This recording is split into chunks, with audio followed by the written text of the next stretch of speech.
இன்றைக்கி கடவுள் நம்மளுக்கு கொடுத்துருக்க வசனம் லேவியராகமம் 25:21.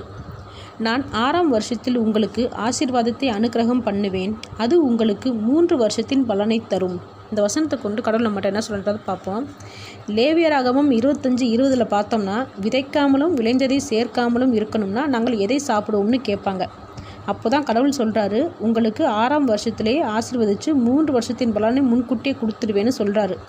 அப்போ அதை நீ வீணாக்காமல் சிக்கனமாக சேர்த்து வச்சாலே நீ பின்னாடி வரும் நாட்களில் பட்டினியாக இருக்க மாட்ட, கஷ்டப்பட மாட்டேன்னு சொல்கிறாரு.